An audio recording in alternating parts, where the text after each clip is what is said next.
Good evening and happy Father's Day to some of the dads out there, and everybody who have given up some of their Sunday night to join us. And as I mentioned a moment earlier, if we can all pick up 2 or 3 things from Jason tonight that we can incorporate into our daily behaviours to stay safe online, hopefully the next hour or so will be very beneficial for everybody involved. So my name's Paul Dillon, and I'm from Mallee Rising. You'll see a couple of logos there, and outside of the Mallee, we call ourselves Regional Rising, but locally it's the Mallee. Jason is a IT professional, and you'll see a few points about him in a moment. He's also located in Piangil, just outside of Swan Hill, and providing a lot of IT services to regional businesses. And this is the second time I've run this webinar. We ran it 12 months ago as part of the Digital Innovation Festival, and I just find it's such an important topic to bring to the community and share with the community, so we can all stay safe online.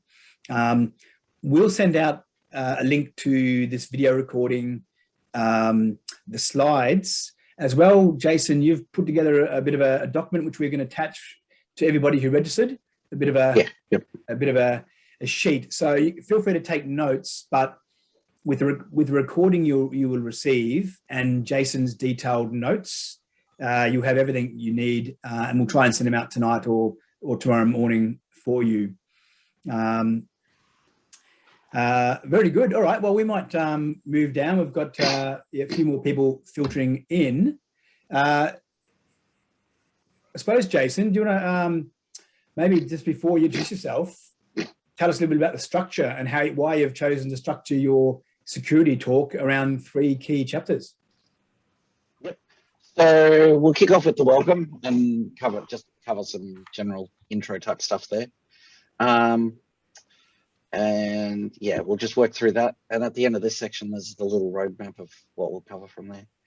So kicking off, I've been doing IT for just over 26 years now. 20 of those were spent in corporate IT in Melbourne. So, yeah, Melbourne Water, Toyota Australia, Vic Roads sort of sized companies, both working internally and externally, and covering pretty much every facet of the industry there was over at that time. And then the last few years up around Swan Hill, trying to bring a Melbourne level of service to the region. Yep. Fantastic. And myself, pretty much a marketing and communication background, having lived and worked in Melbourne and overseas for 15 years, and moving back to regional Victoria in 2014 and trying to bring back some of that know-how and knowledge gained over the last couple of decades and create that value in regional communities as well. A couple of words on your chapters there, Jason? Yep. Yeah, sorry, just keep clicking through. So just hit the welcome. Yeah, and then next slide. Yep. So to kick off, this was something I wrote for the original one of these we did 3 years ago, back when you used to do these things in person. So the digital world can be a fulfilling, productivity enhancing, relaxing and fun world. However, just like its counterpart, the real world, it also has dangers that can ruin your experience, your bank account, your reputation, both personally and or professionally, your business, and the costly equipment you use to access it. Thankfully, just like the real world, in the digital world, taking a few cautions can greatly reduce the risk of something bad happening. I should actually point out as well that feel free to ask questions in the chat window. You'll see the big chat button at the bottom, and pop them in there, and I'll monitor that. And we'll stop at the end of each main chapter to ask these questions to Jason. Yep. So why are we here? The information session. So just to give some key precautions that you can take that will make a big difference to your security on its own. We won't touch on privacy or family safety in this session, though. Privacy would be its own session entirely, just on privacy. And family safety is a very specific subset of things.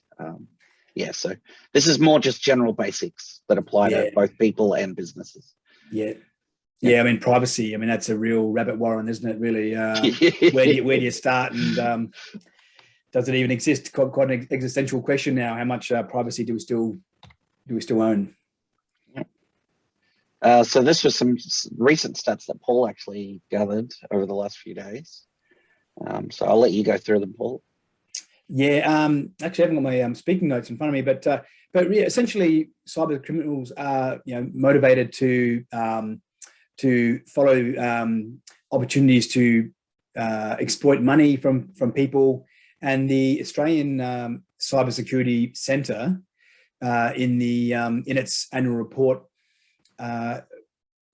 received on average 164 cyber crime reports per day. So about every 10 minutes there was a report of a crime. So this is something which is being tracked, and it's increasing as we become more connected to our devices. And the financial cost, even though it's said to be in the billions as a cost to industry, just the scams alone from people being victims to exploitation is more than $600 million in 2019. Yeah, I'd probably just on that as well say that location isn't protection anymore.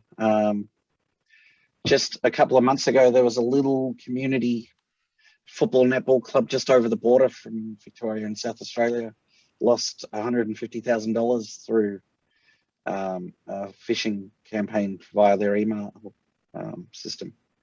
So even somewhere that's super remote can be a target these days.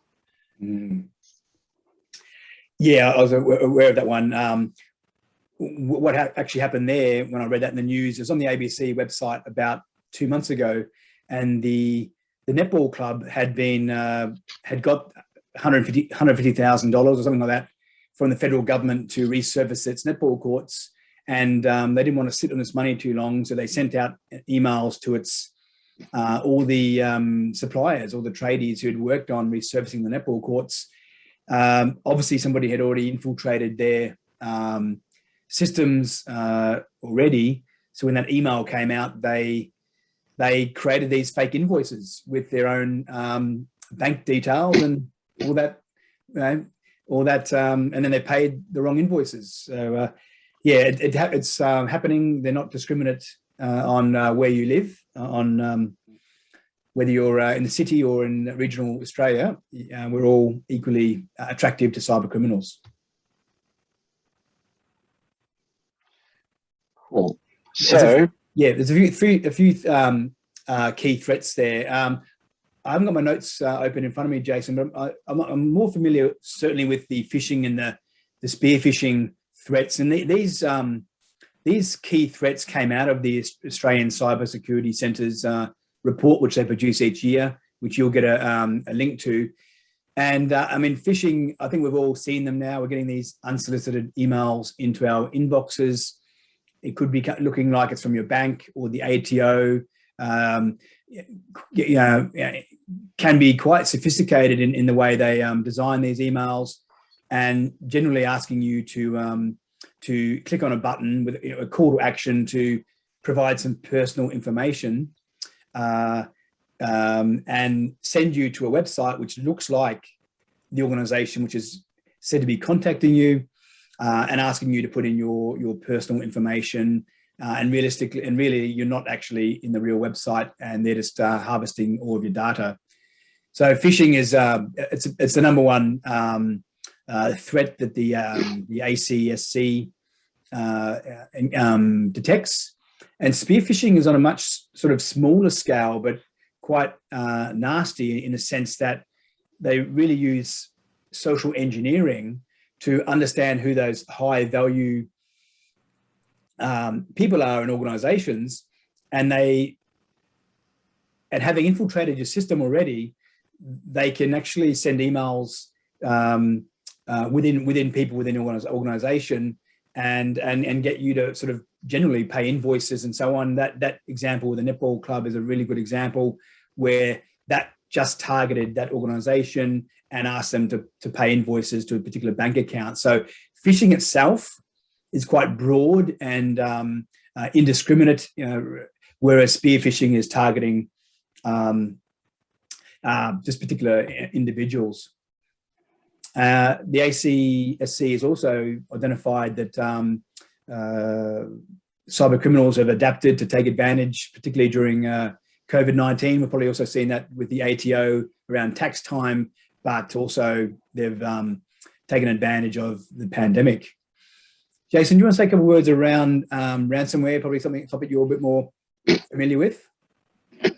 Yeah, so ransomware, the objective with ransomware is where they encrypt your computer and systems and data, and then, well, as the name suggests, ransom, force you to pay a fee if you want it back unencrypted.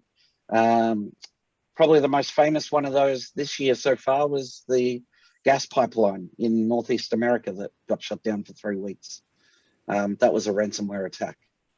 So they encrypted the control systems for the gas pipeline, effectively shutting off petrol to a third of the US in the process.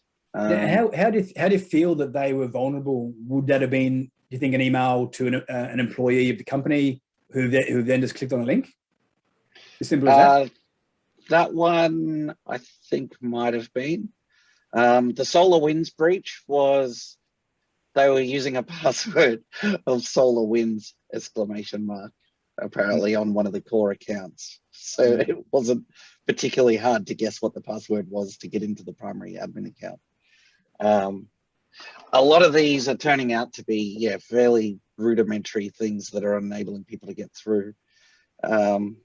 Last year, Toll, which we all know from the recent news around their truck drivers, of course, they actually got hit by 2 ransomware attacks within about 6 months of each other last year, which in the middle of COVID, of course, caused a lot of stress on everyone's online shopping getting delivered on time.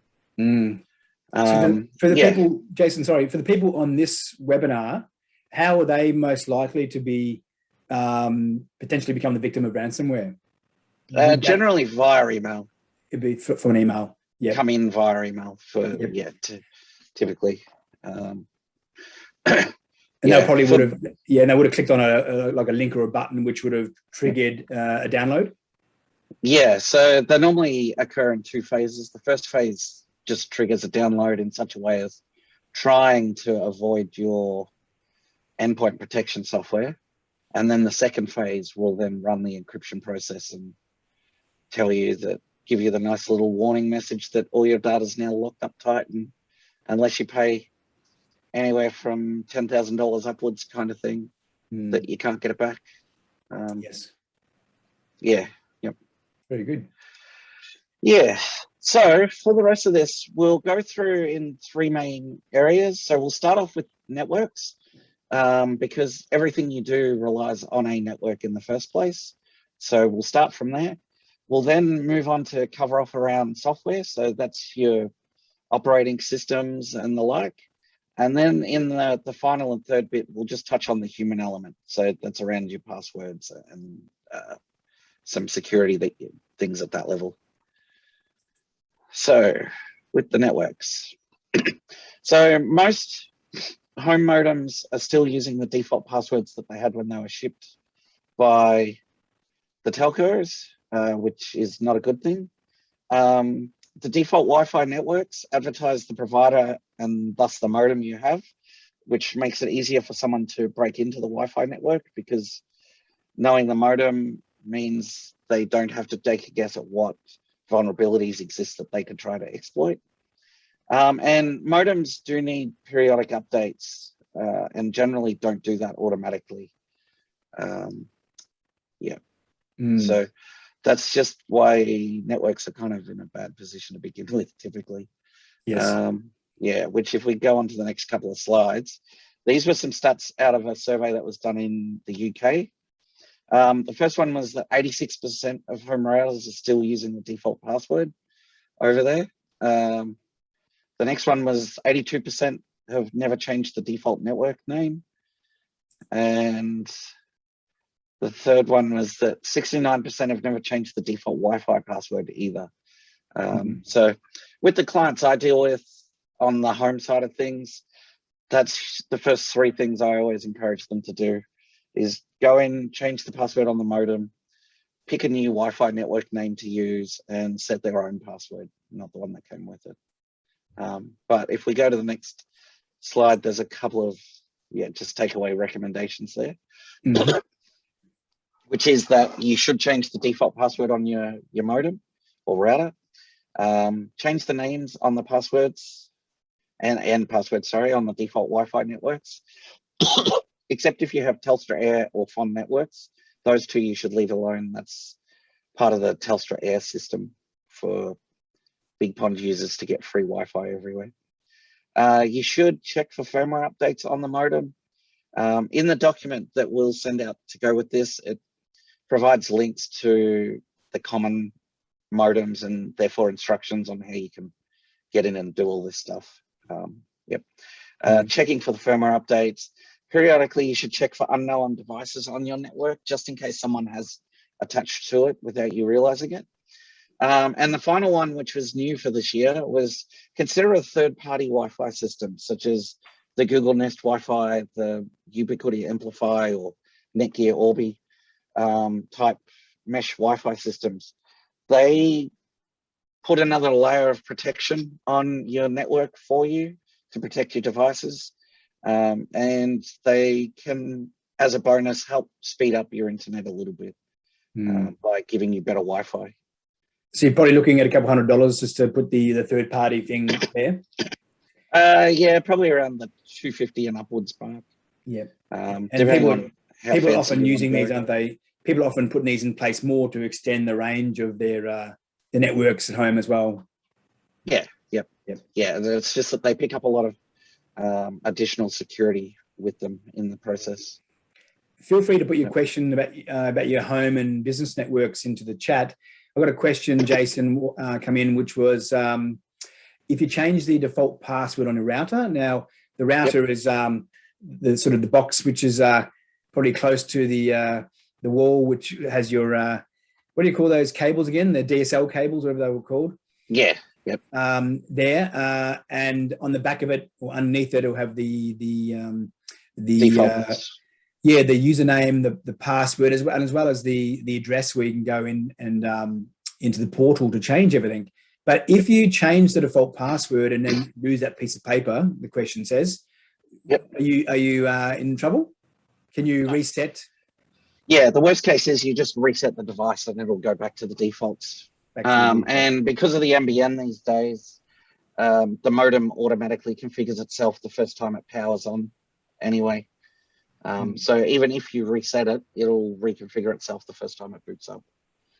After that, So we're changing the password. So the one, I think my one behind me, the Netgear, the password might be admin, which is not a pretty hard one to guess. So change the password on your router. Change the rename your Wi-Fi from Telstra or Optus, whatever. Probably not to Jason's Wi-Fi or to something a bit too much personal, but to something a little bit unique but different and not really showing the name of the provider. Yeah, that's the main bit. Yes, very good. And for the firmware updates, that's be a bit more described in your notes we'll email out, as well as jump onto Google and research. Look at the brand of router you've got in your house and Google how to update the firmware on that model of the router. So on the business network side of things, the business modems that get sent out by the telcos are no more secure than the home modem they sent to your house. They're also no better performing than the ones they sent to your house. And guest networks, if you have them, they should be separated from the internal networks and time locked.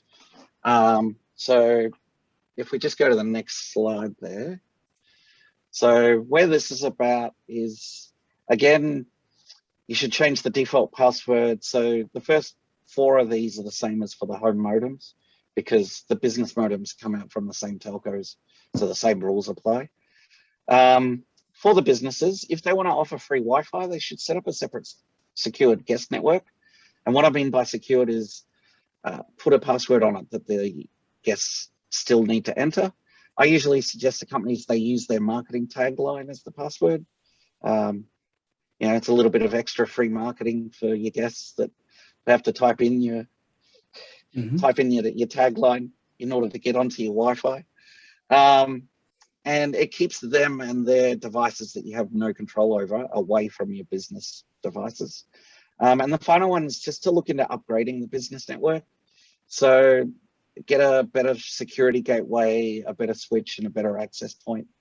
It'll make things more secure. It'll also make them perform better as well.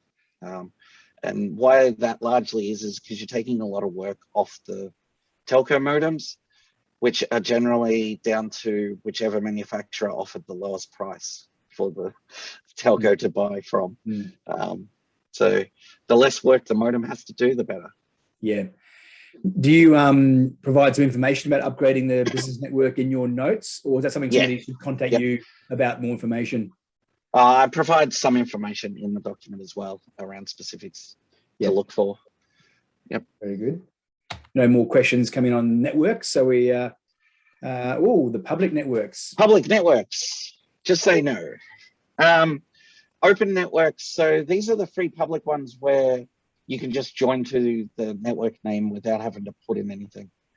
They're about as insecure as things can get. And in fact, in some countries, when international travel is available again, it's actually breaking the law to join them, to connect to them, because it is considered that you have hacked someone else's network by joining to it. It's like really weird. Certain states in the US, it's actually illegal to connect to it, for example. So basically, if you go to a fast food restaurant or a hotel or something like that, and that hotel has Wi-Fi, free Wi-Fi, it's not secure. There's no padlock when you search for a network. Well, if you don't have to put a password in to join it, then it's not secure. It's that simple. Yeah. And in some states of the US, for example, it would also be illegal to join it. I mean, it's at that level of, it was illegal to take things on videos, but still kind of makes a point there. But yes, so if it doesn't require some form of authentication to join, don't. They can be easily intercepted and all the traffic captured for later perusal. Now, one of the things is normally, but what if I use a personal Wi-Fi, personal VPN? Well, the data is still captured, which means the hacker that captured the data still has all the time in the world to break through that. So just don't use public networks that don't have passwords on them. Okay. And the final one is when you do join a network for the first time, particularly on Windows PCs, you'll get a prompt about letting your device see other PCs and devices on the network and letting them see yours. If it's not a network that you trust and use regularly, like your business or home in particular, click no. Okay.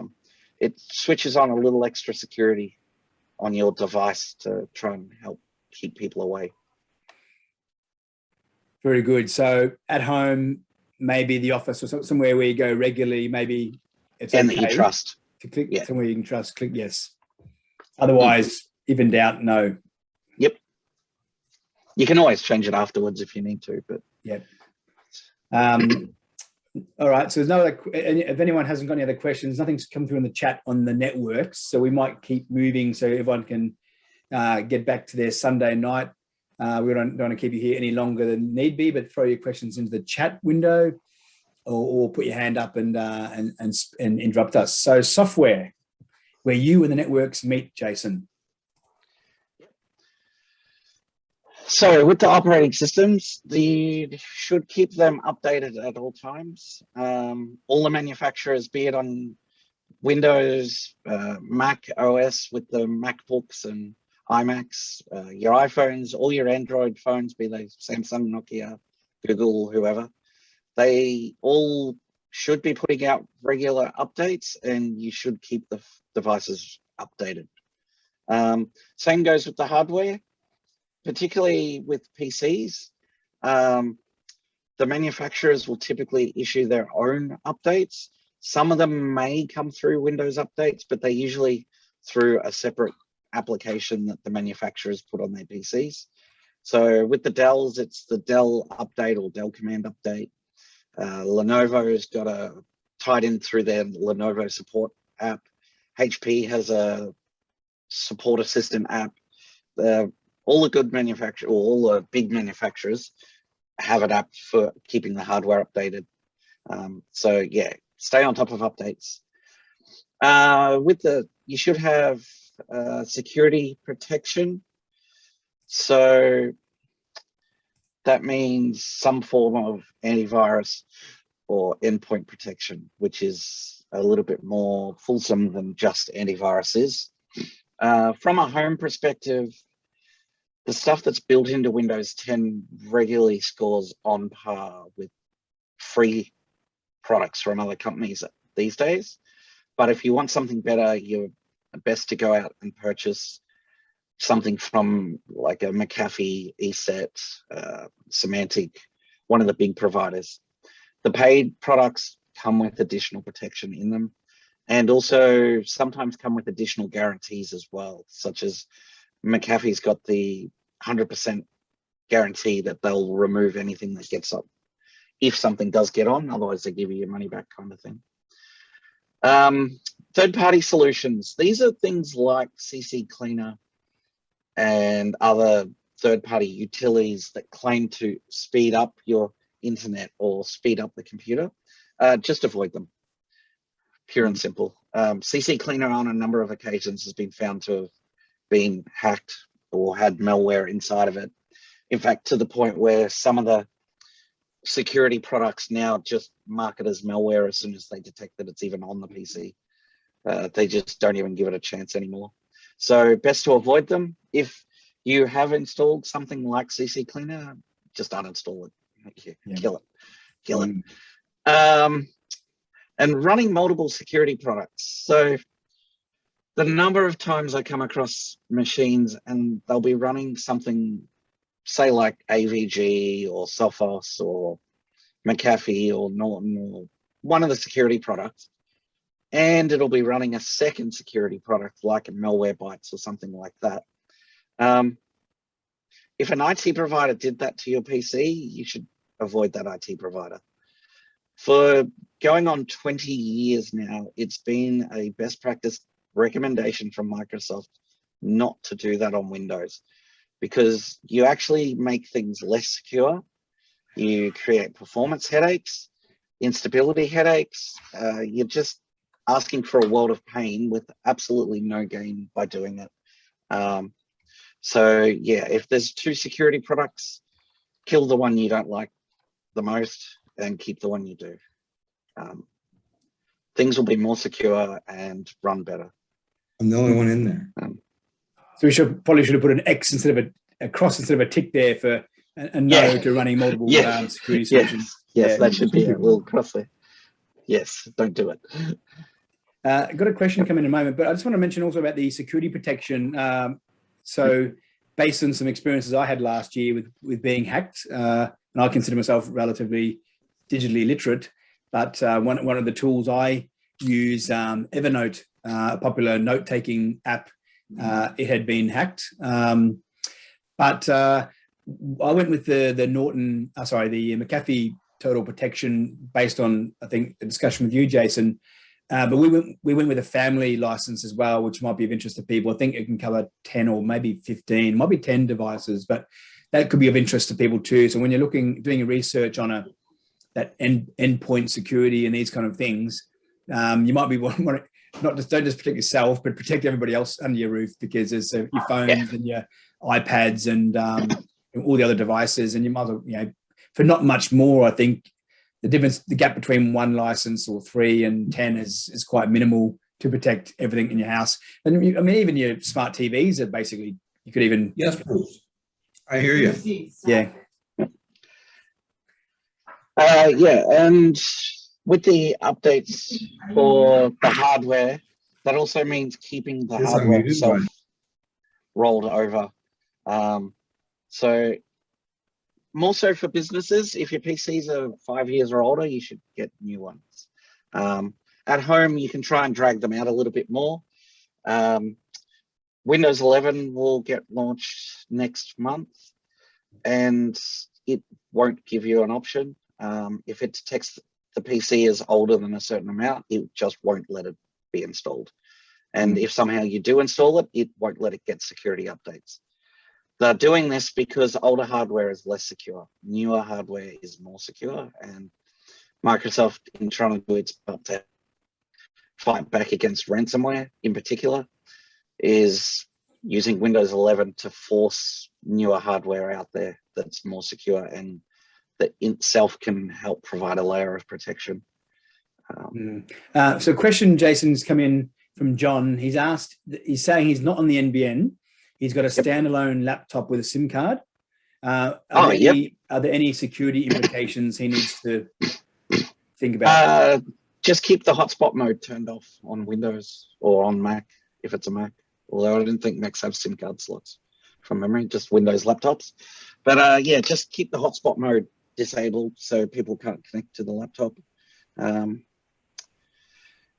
Otherwise, yeah, just all the standard sort of what we're going through with the standard base security things to do, run security software, keep the software updated, make sure the hardware hasn't gotten too old and that itself has been updated. Yes. Very good. Yeah. Hopefully, John, let us know if you got that answered your question in the chat. Okay, moving along. Yep. So the point takeaways from this one was... Sorry, we actually on the mobile phone, we don't have the chat box. So we do have a question. Actually, great. Yeah, okay. Apple software, Apple uses a lot of apps, and Apple claims that they review all the apps. How safe are the apps then in respect to security? Because you mentioned before you had an app and it got hacked, Evernote. Mm-hmm. So is Apple apps, they get hacked or not? Yes. Periodically. Not as bad in terms of sheer numbers as does Apple apps in the Google Play Store for the Android phones. But that's a byproduct of worldwide Android having about 85% of the marketplace and iPhones only having about 15%. So Android's a bigger target. But there are apps that come through the iPhone marketplace that do sneak through the checks and balances. The best thing you can do there is stick to downloading apps from manufacturers that you know or brand names that you know. And if you're uncertain, do a little research and try and dig into who the developer of the app is before you download it, if you're unsure. Just a question. You mentioned your Evernote got hacked. Yeah. Now, Evernote is on Apple. I use Evernote as well. So that's a very well-known one. Yeah.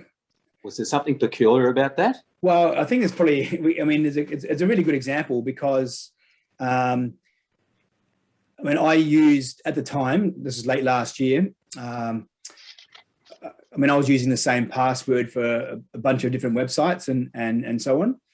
Now, there's also, Jason can fill us in a bit more, but a big cyber hack late last year, the SolarWinds one. So the question really comes down to, were my personal details, was it just me? Was my email address and name and password just perhaps part of a file, on the dark web, that maybe somebody purchased so they can go in and hack into accounts? So I'm not sure if it's necessarily Evernote's problem or was my information just, obtained somewhere else because I was using the same password for a number of different sites. I'm not sure if Jason has a particular thought on that. No, that was a breach at Evernote that leaked all the details out. Yeah. And what the action I took from that was that I went out and got a password manager. So the one I went with was Bitwarden, the same one that Jason used. I think you're still using Bitwarden, Jason. Oh yeah. So I went and I thought, well, I did it. I think in my Google account, it was telling me I was using the same password. Is rather embarrassing, but for a couple of hundred websites, I had the same password. And I realized that if my Evernote account, because I was typing all kind of notes into Evernote, and I thought, well, I've got to go out there and change have a better approach to passwords than I had been doing, as well as putting that endpoint protection by getting the McAfee tool as well. So it took that wake up call, that email on Boxing Day last year, which said an unrecognized devices logged into your Evernote account. And I normally might have missed that. And it said that it was an iPhone from Sao Paulo in Brazil. And I wasn't in Brazil at the time, and I don't use an iPhone. So I thought that was a wake up call. I needed to do some changes with my passwords. But as Jason said, these providers themselves are being hacked. And maybe my details was one of tens of thousands of customer information obtained and exploited. Okay, that's really interesting, because that is me. I have the same password for a lot of things. So my question is, how do you manage the passwords? So maybe you can kind of help me with that. Yep. No, so in the third section of this, when we get into the human element, we actually will go into password managers, things you can do to make stronger passwords that are actually easier to remember. We'll be covering off a number of those things. Yep. And feel free, I think passwords will be a hot topic on this call. So feel free at any point, when we talk about passwords and the password managers, feel free. Password managers were on my to-do list for a couple of years, and I always kick the can down the road, because I tried one. I didn't read the user manual. I gave it 5 minutes attention, couldn't get my head around it, and I uninstalled it.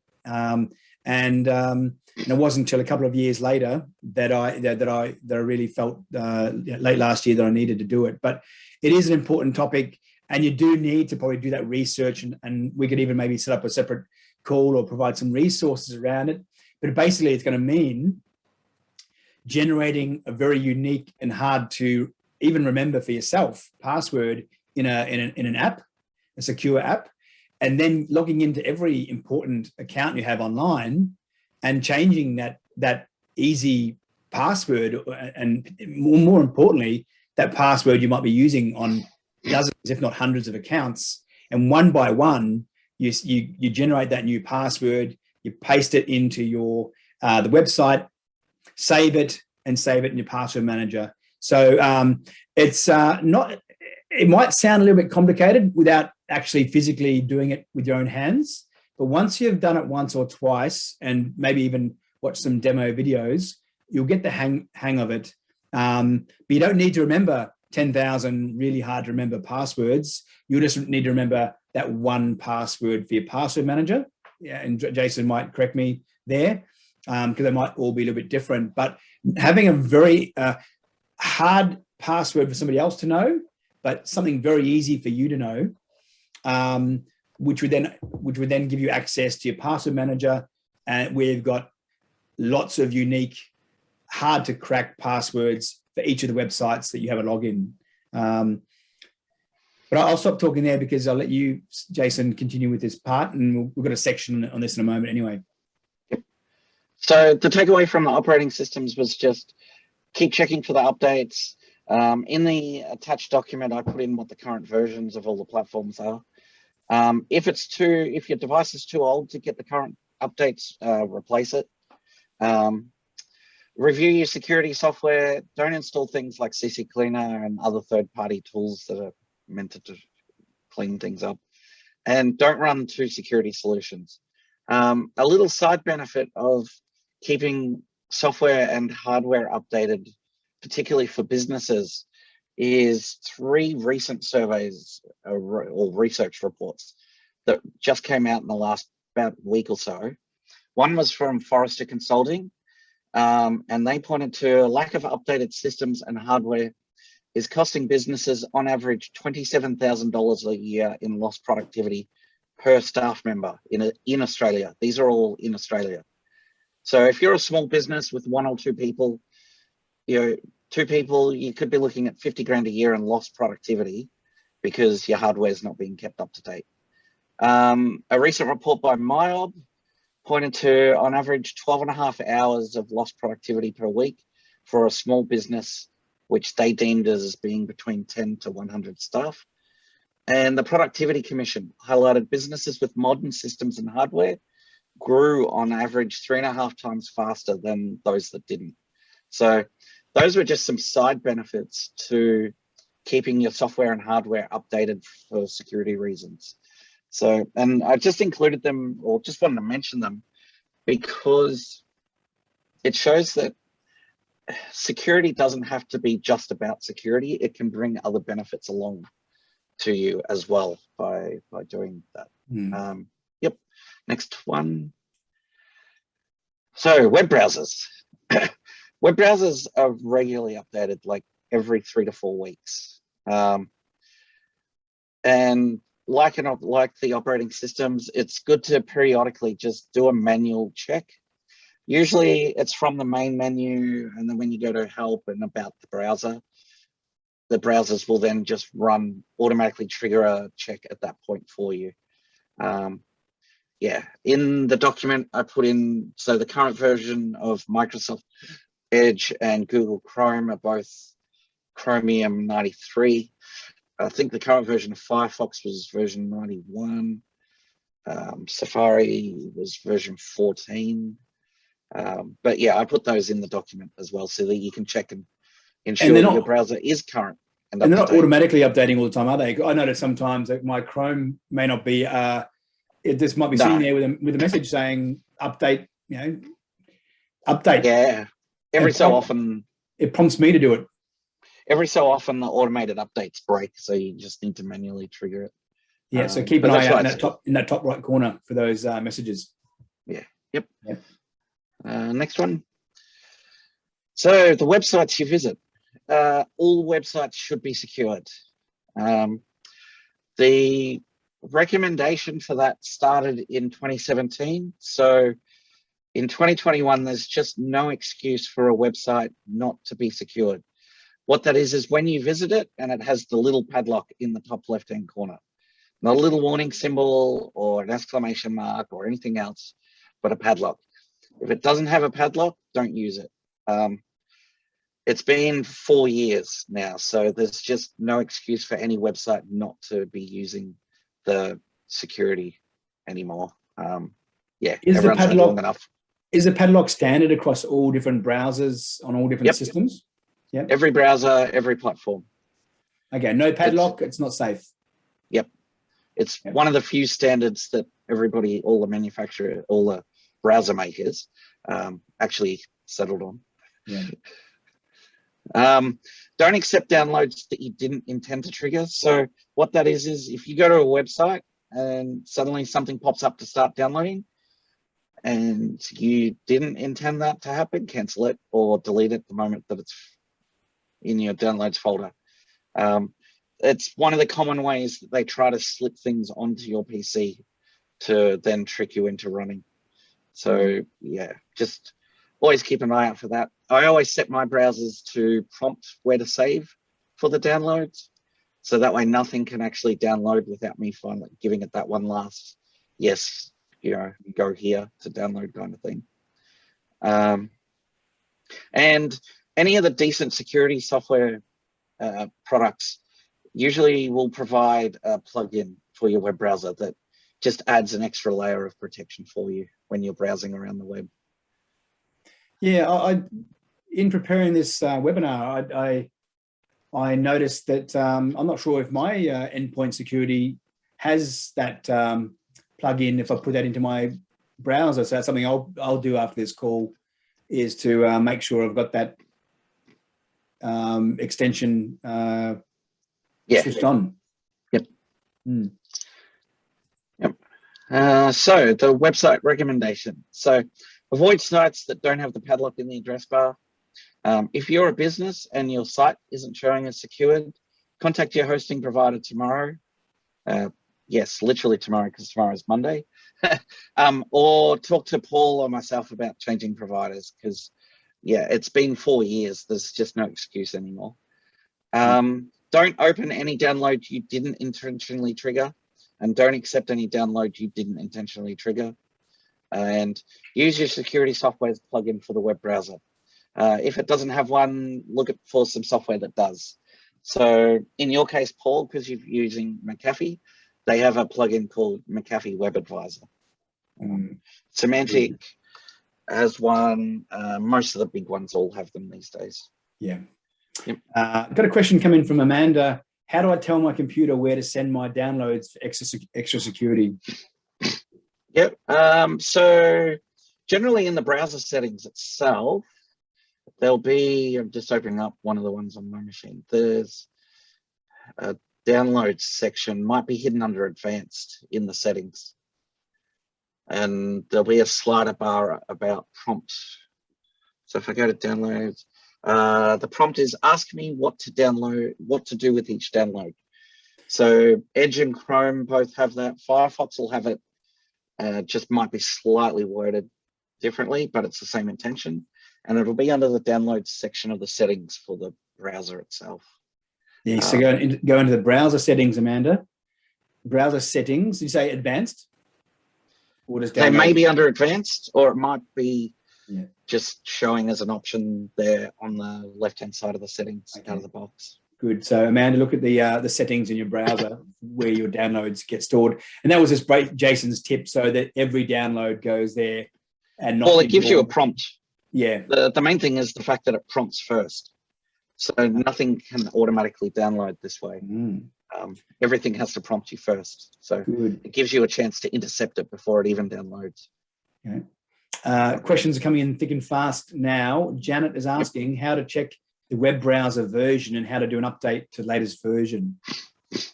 Generally, it's on the main menu, you know, the 3-dot menu that most of the browsers use these days. In the top right corner? Yep, and then under help and about this browser. They're all consistent in putting it there. Well, how about we experiment here? I'm going to stop sharing the screen for a second. We'll go off the. See if I can. Whoops. Stop sharing. I thought I might maybe share my computer. It's not going to work, isn't it, Jason? Let me try something here, just so we can make it a bit more. It's not going to let me. All right. I was going to try and show you, Janet, with my browser, but yeah, you continue, Jason, with your explanation, and I'll continue the share. Actually, it looks like I can do the share. So let me just open up. All right. Here we go. This is Edge and Chrome. So we'll start with the most commonly used browser. You're not sharing yet, though. No, just jumping in now. Share that. Here we go. So real time problem solving. So under here. So by going to here, so that was the 3 dots, help and about. When you launch, it'll automatically do a check. See, and it says up to date. How about your downloads? Do you want to also mention about where you? So in here, it's under the advanced and downloads, and this setting here. Could you just do those steps one more time in case that was a bit too fast for anybody? The 3 dots. So the first one was for checking the update. Yep. And then the second one was under advanced downloads. Okay, it didn't see a mouse when you were doing the advanced part. Yep. Yep. That's in that. And then if I go new share this one, and then over in Edge, which is also based on Chrome, theirs is 3-dot menu and about, which will bring up a virtually identical screen because both Google and Edge are based on the same browser. It runs its check and comes back to say it's up to date.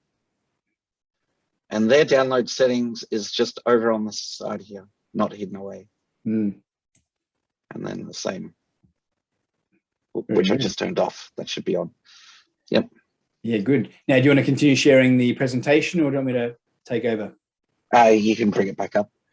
All right. So I'll go back to right. Yeah. Can you see the? I'll go back. Looks like we skipped ahead a couple. Yeah, I did. I did. Yep. Oops. So we'll go back to where we were. Yep. And I think we were on the website recommendations. Yep. So next slide then.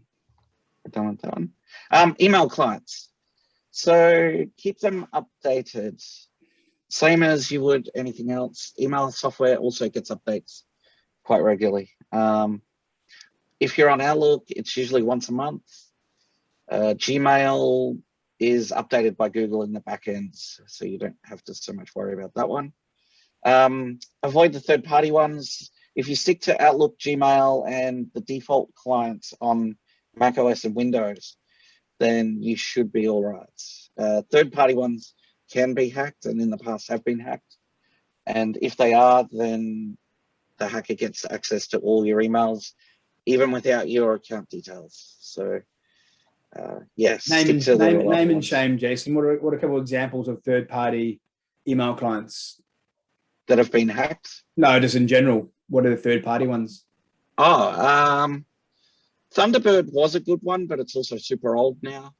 But it's more typically on the mobile phones. You go in and do a search for mail in the Play Store on Android and the App Store on iPhones, and there will be a ton of apps come up. Yeah. On Windows and Mac OS, there's not so many third-party ones. But yeah, sticking to Outlook and Gmail. Okay, so you're not talking about the big ponds of the world here, because that's you're talking more about. No, they don't have an email client. About the app. Yeah. Yep. And don't use the Apple Mail app if you don't have to. There we go. All the Mac users here, all the iPhone users are going to be asking you why not to use the. So they had 3 security issues in the last 3 years. The one earlier this year was bad enough that the FBI issued a warning to stop using it. Some places, if you do some search, there will be some places that say, yes, you should use it over Outlook or Gmail, but they haven't had 3 security alerts like this in the last 3 years. So that's why all my clients, I have them stick to using either the Outlook app or the Gmail app, depending on which of those email services they're with. On the topic of the FBI, in preparing these slides, I was looking at some of about renaming your Wi-Fi networks, and I think some of the funny ones were people were renaming their Wi-Fi networks to FBI Mobile Task Force and all these kind of humorous types of Wi-Fi network names, rather than changing it from Telstra or Optus to IA to something a bit more humorous.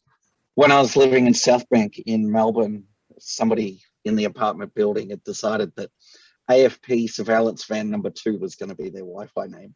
There you go. Great. Moving on past email clients. Email. So email itself.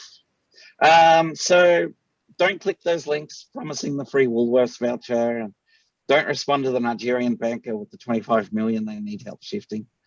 The key things to look for is in the document that we're sending out with this, I put in 3 real-world examples from clients and from myself that I've received.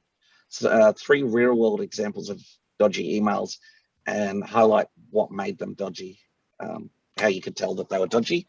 But the key things were the domain of the sender. So if you get that email from Apple offering you the free iTunes card, but the email address it's coming from is, at gmail.com, well, it wasn't Apple. Plus, Apple don't send out free iTunes cards typically. If it asks for password or account details, is also a no-no. No government body, no corporate company that you have an account with will ever ask for those details via email, ever, period.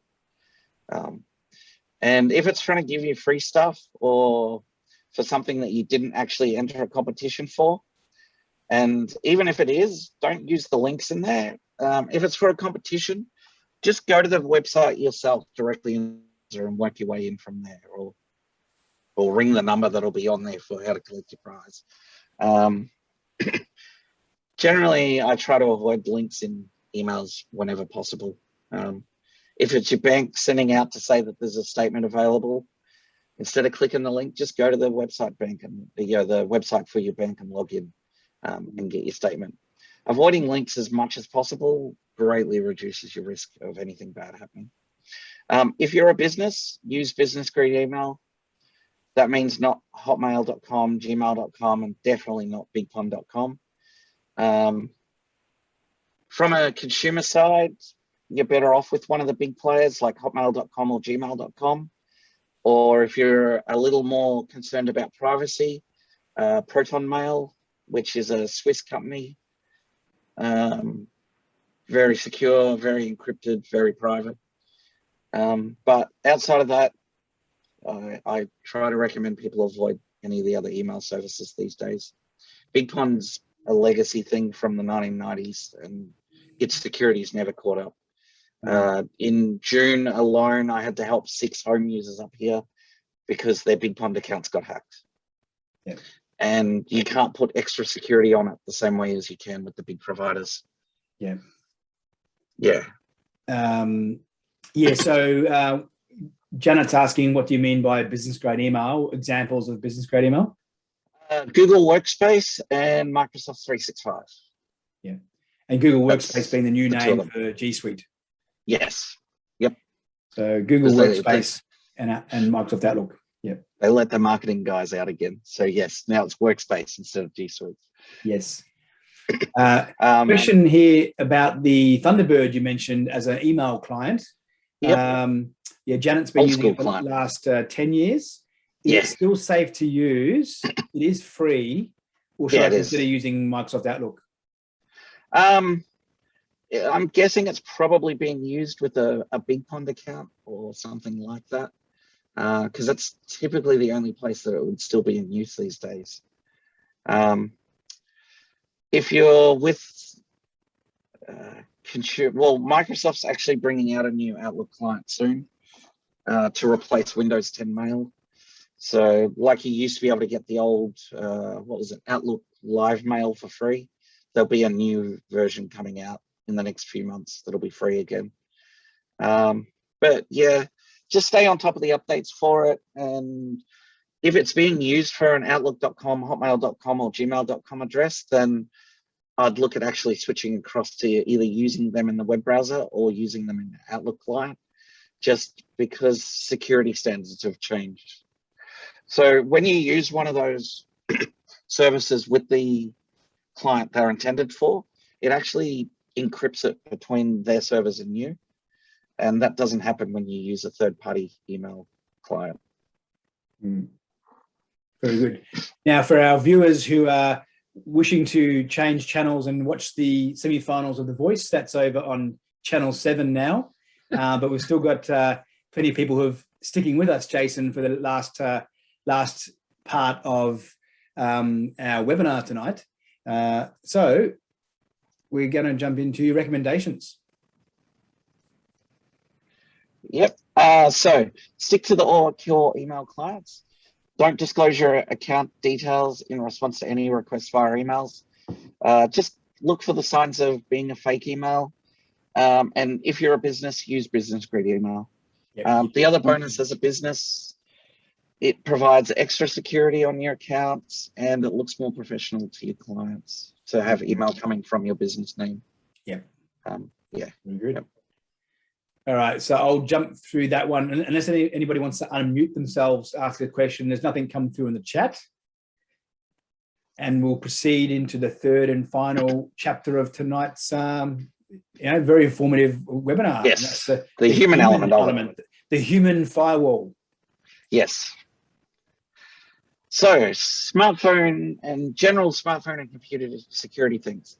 On your smartphones, Find My Phone. It exists on both the iPhones and on the Android phones, regardless of the manufacturer. There's always a version of it. Find My Phone, it's a great tool for finding a lost, stolen device or for remotely wiping it if you can't find it. I've personally used it twice when I was at one of the big corporates in Melbourne in conjunction with Vic Police to actually get back stolen equipment. Because you can remotely trigger the alarm on the device, all they did was stand out the front of where we thought it was. I triggered the alarm and that was all they needed to go in and get it. There was a court case about a decade ago in Sydney. The thief tried to argue that the police had no right to enter just because the alarm was going off on the device. And the cops deemed that it was sufficient probable cause for the police to be able to enter a private premise if they heard that alarm. And we're working with the owner. Yeah, so it's good. Even if you've just, where did I leave my phone, an hour ago at home, it can help you to try and locate it.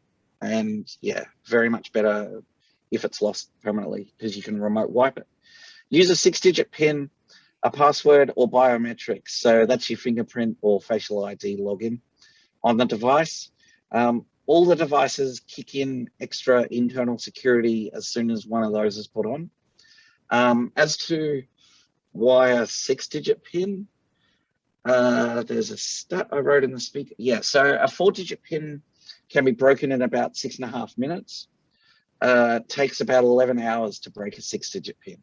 So massive difference in how long it would take them to hack your phone between a 4-digit and a 6-digit PIN there. And that would be plenty of time for you to trigger Find My Phone and wipe the device to protect your data. Yeah. Not using some form of security is like always leaving your home unlocked. It's exactly like that. As though you never locked your home doors, never locked your car doors. That's what not putting some sort of security on your phone and computer is like. You wouldn't do that, so you shouldn't do it with your devices. And a question I get a fair bit is Google Pay or Apple Pay more secure than the plastic card on your wallet? And my answer is yes, because if you lose your wallet, they can take the card out and start tapping away merrily. If you lose your phone and you've followed the guidance about the security, they first have to break through the security on the phone to get to your Google Pay or Apple Pay, which also means turning off the function that are built into them to automatic tap when the phone's locked. But with that off, they first have to break into the phone and then they can tap. And even just when you're using it, when you tap with your card, the skimmer devices that pop up every so often in the news at ATMs, or some businesses have had it and not realized, it reads your card number and details, and that's how they can reuse them. With Google Pay and Apple Pay, every time you tap, it creates a randomly generated card number for that one transaction. So even if it's skimmed, they can't reuse the details. So it's more secure in a couple of different ways. Very good. The next one.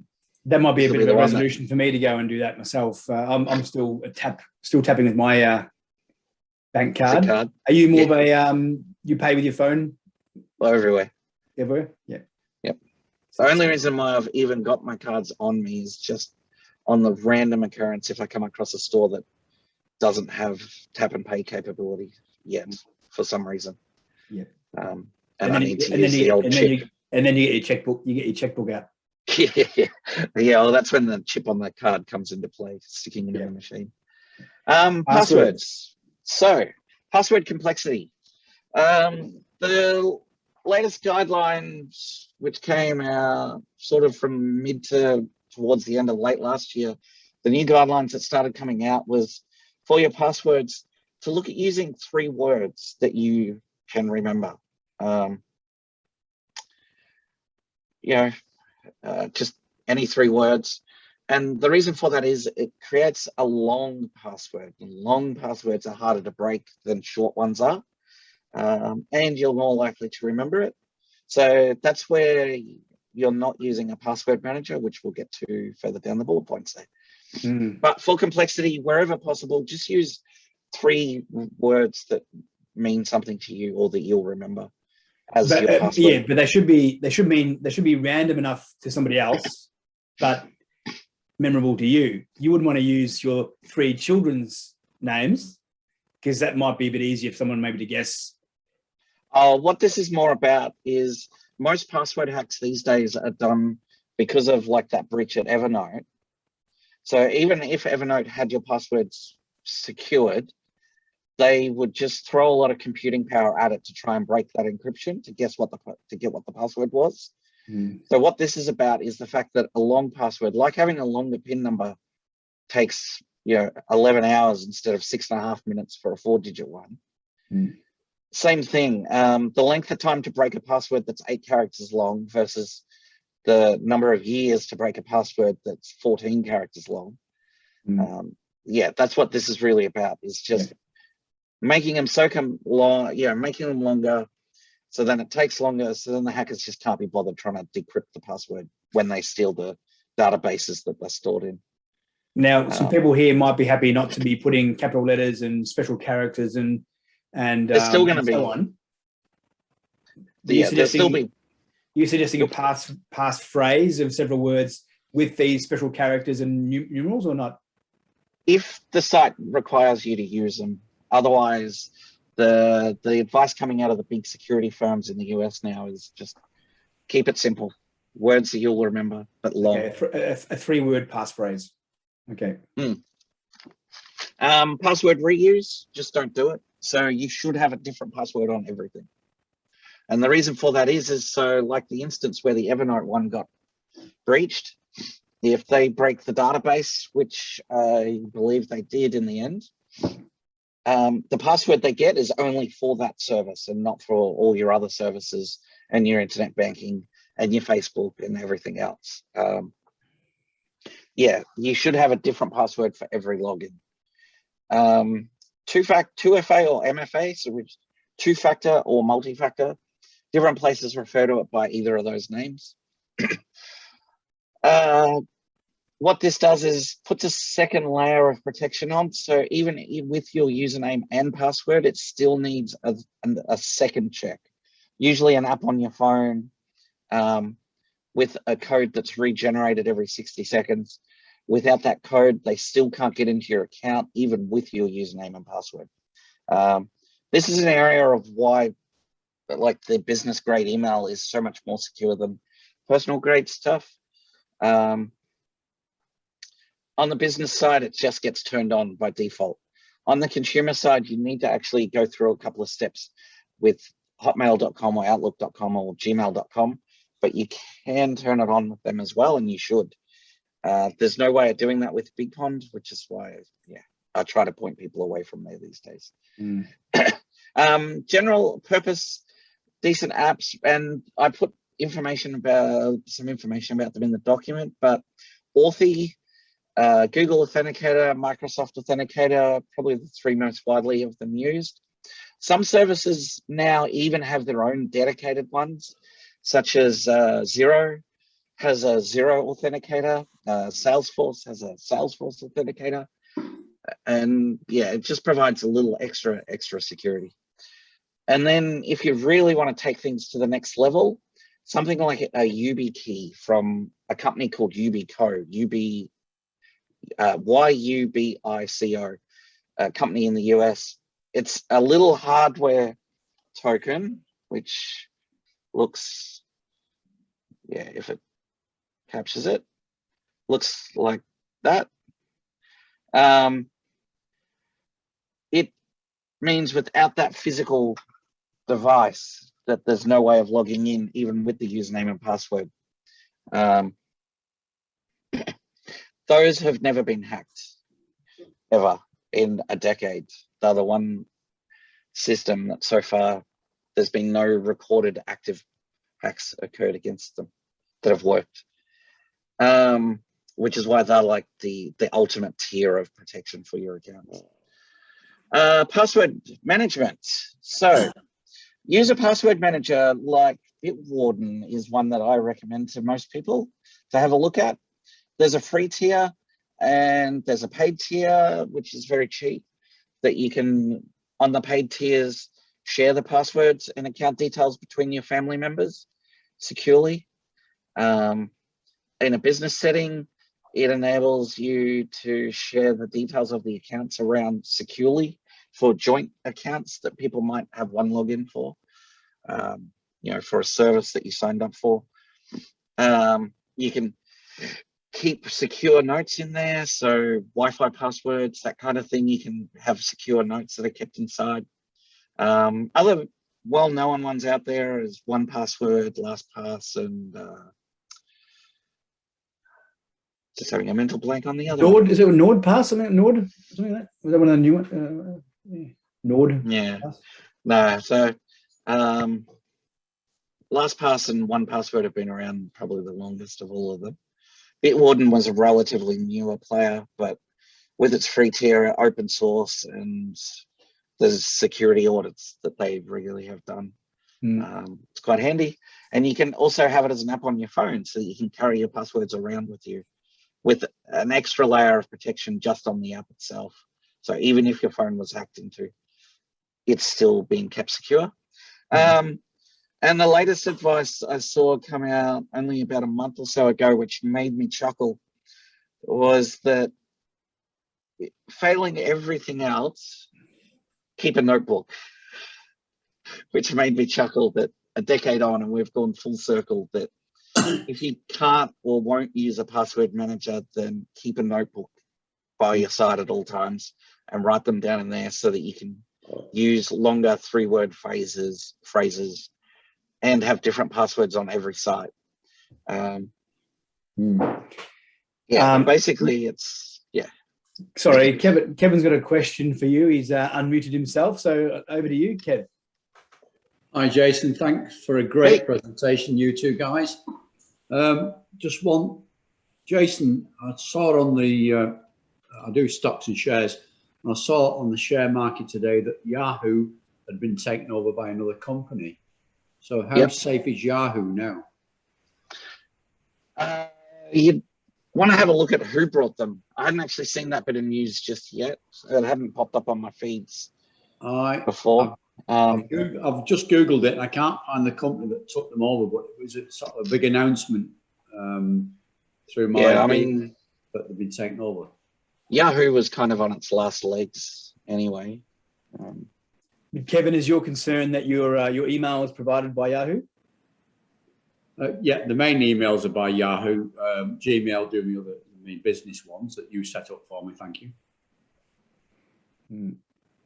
Well, I'd expect the company, I'd expect the company buying Yahoo would be inheriting Yahoo's infrastructure. Well, I've taken on board my first meeting with Jason. I've taken on board a lot of the security issues that he's reiterated tonight, which were good, and it certainly protected me. So I'm thankful of that. I have concerns about where Yahoo will go with their security. I mean, I've got my own side of things from Jason's advice and yours. Okay, so they got brought out by an equity firm. I'd just keep an eye on it. They'll want to pay attention to security because equity firms don't like losing money, and they'll lose a lot of it if Yahoo gets hacked. But I'd just keep a close eye on it. Okay, thanks, Jason. See what unfolds. Yeah. Thank you. Yep. And the last thing that was on the list was Have I Been Pawned? It's a website which is actually run by a Queensland security researcher. It's been up and running for 6 or 7 years at least. And it's a website you can go to. You type in you type in your email address, and it comes back to tell you if that email address appeared in any breaches, if it has, which breaches, and that then prompts as acts as a prompt for you that if you haven't changed the password on that account since the date of the breach, then you want to get on and change it straight away. Jason, do you want to share your screen, do a live demo with my email address, or even somebody like Kevin might want to volunteer their email address, and we'll just do a quick live demo, because I think it's really important for people to go away and look at, have I been pawned? And if they've been, if their email address comes up, you can see on a dozen sites, then they need to go and change their password on those dozen sites. You can see there just a few email addresses over the years. Yeah. Only almost 11.5 billion. So if I punch in paul@mellyrise.com.au, and fingers crossed. Fingers crossed. Oh, red is bad. 3. Canva in May 2019. And they got email addresses, geographic locations, names, passwords, and usernames in that breach. Something called Cough. And I don't know that. That's funny. The funny one is I'm not familiar with that company. Originating contacts app. Okay, so someone might have been using the app and had you in there as a contact. Yeah, extensive personal information and interactions. So if it's not a service you don't use directly, then you won't have a DIF an account, so you don't need to worry too much there. And this one was 1.2 billion records of personal data, data enrichment. So these data enrichment companies are using data off social media. So email addresses, job titles. Yeah, so that one didn't include passwords, but included a bunch of other information about that. Looks like it's come off LinkedIn as well, because obviously Possibly. LinkedIn was hacked a number of years ago, so maybe that's been scraped off LinkedIn. Would you have any volunteers on the call? Feel free to unmute yourself if you'd like. We'll put it in the chat. Put your email address in the chat if you want to be have a live experiment. Just pop that into the chat very quickly, and we'll keep an eye out for that one. Yep. I won't give you my personal one because I know that comes up on at least close to 10 websites. So I'm slowly changing the password on some of those ones. All right, Jason, we've got no volunteers. Hang on, I'm trying to get in there, boys. See, while we're there, I can show you the password manager quickly as well. You can see here I've got 334 logins and 56 secure notes that I track through my. This is your password manager. Yeah. And you can see it also, because of this launch button, it also, some of the people that I've put this onto have actually taken to using this as their bookmarks for their web browser as well. Because the fact you can click the button here and it'll launch to the website and then be able to pre-fill with the details of your username and password. Very good. And now, it's Kevin, were you saying you wanted to have your email address in there or not? Yeah, I just can't work. Oh, okay. All right. We'll try one of my old email addresses. Oh, this will be fun. I'm waiting to hear the keystrokes of Kevin typing his address there, maybe. It's not showing it up here. Do you want to read out your cursor, Jason? The what, sorry? All right, hang on.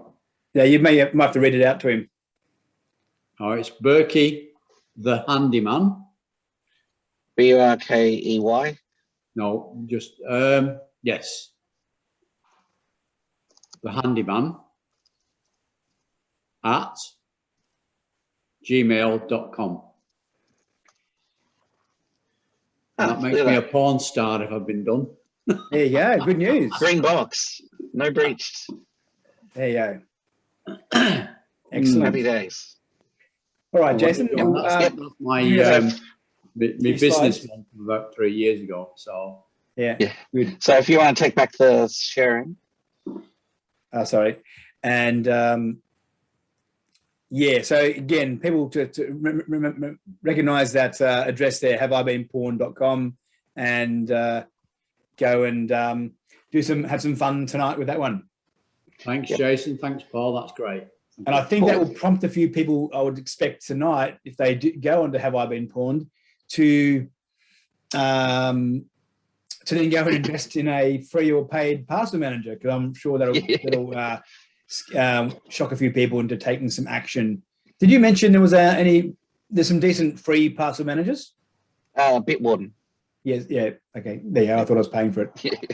I think I'm paying for it actually, but yeah. Yeah, you get extra features if you pay, but the free version does all the base level stuff you need it to. In fact, I'll type in Bitwarden just into everyone's chat to see the spelling. If you want to, but yeah, search for password managers in Google to check some reviews. And I think we've reached down to the end of it. Yeah, the end. So I put the link up there. Yep. For where people can download the document pretty much straight away if they want. I'll bring that up there actually, Jason. I will just show something here. Bring up my spotlight. So over here, Jason's saying in the bottom left-hand corner, if you across the top. In fact, are you happy, Jason, to type that into the chat if you've got a second? Well, I'll wrap up.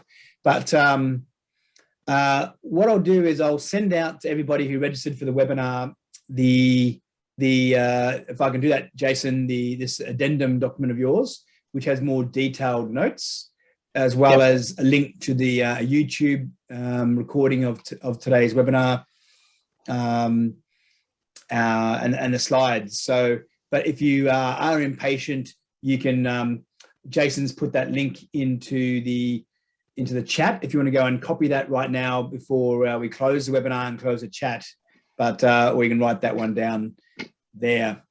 So Jason, thanks again for a very informative, if any last questions, throw them into the chat, but it's been, again, very informative. And I think the improvement this year, Jason, was having this addendum document, which will provide a lot more background information and some examples. So definitely go have a look at that one. Kevin's put his hand up. I'm not sure if that's telling us to stop or if that's a goodbye wave there, Kevin. But thank you for using the emojis. And so thank you, Jason, again. Thank you, everybody, for giving up your precious time on a Sunday night, and to all the dads on Father's Day. Fantastic. Hope you found tonight rewarding, and keep an eye out for an email from me with the slides and the YouTube link and the document. So hopefully, and we'd love to hear from you. You've got our email addresses there. Let us know if you go and put some of those recommendations into practice. We'd love to know what changes you make. So thank you, everybody. Cool. Thanks.